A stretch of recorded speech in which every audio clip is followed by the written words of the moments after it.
दोस्तों, अंतरिक्ष में इतिहास रचने के लिए 12 सितंबर 1959 को सोवियत संघ द्वारा लूना 2 अंतरिक्ष यान लॉन्च किया था और इसी से चंद्रमा की सतह पर पहुंचने वाला ये पहला अंतरिक्ष यान था। और इस मिशन से पहली बार इंसान ने किसी बाहरी अंतरिक्ष में मानव निर्मित वस्तु भेजी थी और यही स्पेस रेस आगे जाकर कई अविश्वसनीय काम करने वाली थी।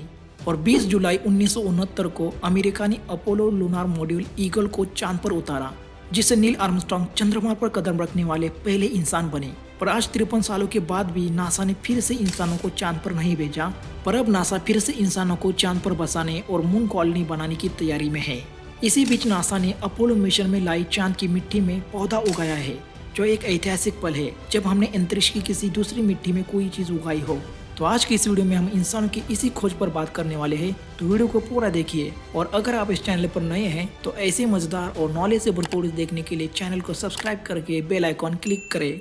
अमेरिका की फ्लोरिडा यूनिवर्सिटी कई वर्षों से इस तरह की खोज पर काम कर रही थी और 11 सालों में 3 बार एप्लीकेशन देने पर नासा ने उन्हें 12 ग्राम चांद की मिट्टी दी थी, जो अपोलो मिशन के दौरान 380 किलोग्राम के चांद के चट्टान और मिट्टी के साथ लाई थी।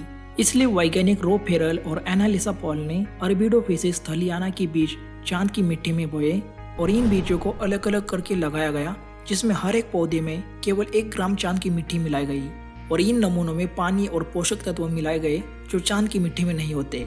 और बाद में इन पौधों को टेरारियम बॉक्स में डालकर रखा गया और जरूरी हवा और प्रकाश देने के बाद हैरान करने वाली बात यह है कि सिर्फ 2 दिनों के बाद ही चांद की मिट्टी में बीज अंकुरित होने लगे और 6 दिनों तक चांद की मिट्टी में उगाए गए पौधे और नॉर्मल कंडीशन में उगाए गए पौधे लगभग एक जैसे दिखते थे। और ये पहली बार था जब इंसानों ने अंतरिक्ष के किसी चीज में कुछ उगाया हो। और 6 दिनों के बाद वैज्ञानिकों ने इन बीजों में कुछ बदलाव नोटिस किए, जिसमें चांद की मिट्टी में अंकुरित बीज धीरे धीरे बढ़े और बौने होकर इसके कुछ पत्ते छोटे हो गए और उसमें लाल रंग आ गया। और 20 दिनों के बाद पौधा फूलने से पहले वैज्ञानिकों ने उन्हें काटकर उनका आरएनए अध्ययन किया।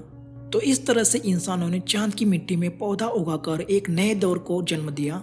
और इस खोज पर वैज्ञानिक रॉबर्ट फेरेल ने कहा कि चांद की मिट्टी में उगाए गए पौधे ट्रांसक्रिप्टोम पेश करते हैं, जो चांद की रिसर्च के लिए सकारात्मक है। और इससे ये साबित होता है कि चांद की मिट्टी में भी पौधे सफलतापूर्वक उग सकते हैं। और आपकी जानकारी के लिए बता दूं, जिस तरह हम पृथ्वी पर पौधे उगाकर खेती करते हैं वो अंतरिक्ष में संभव नहीं होता।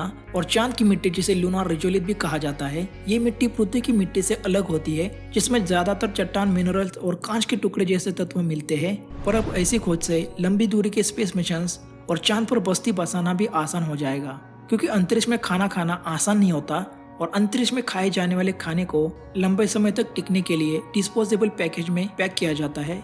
और अंतरिक्ष और बहुत से ग्रहों पर ग्रेविटी पावर ना होने के कारण स्पेस मिशंस या दूसरे ग्रहों पर इंसानों को बसाने के लिए उस ग्रह पर इंसानों के भोजन और ऑक्सीजन के लिए ये बहुत महत्वपूर्ण है, क्योंकि पृथ्वी से अंतरिक्ष खाना और पैकेजिंग की जरूरत 10,886 किलोग्राम तक बढ़ती है, जो बहुत महंगा और जटिल प्रोसेस है। तो इसलिए चांद की मिट्टी में पौधे उगाना इंसानों के लिए अंतरिक्ष में एक नई शुरुआत है। और अगर इंसानों को पृथ्वी जैसे ग्रहों पर बसना है तो इस तरह की खोज अंतरिक्ष या अन्य ग्रहों पर हमें लंबे समय तक रहने में मदद करेगी।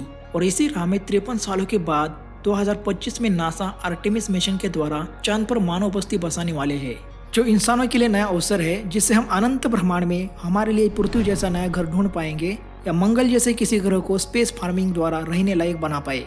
तो इस तरह फ्लोरिडा यूनिवर्सिटी द्वारा की गई ये खोज अंतरिक्ष में हमारे भविष्य के लिए कई रास्ते खोलती है, जिससे हम पृथ्वी जैसा दूसरा घर ढूंढ पाए। तो आज की इस वीडियो में बस इतना ही। और भविष्य में अगर इंसान चांद पर बस्ती बसाते हैं तो क्या आप वहां रहना पसंद करोगे? अपने विचार हमें कमेंट्स में जरूर बताएं।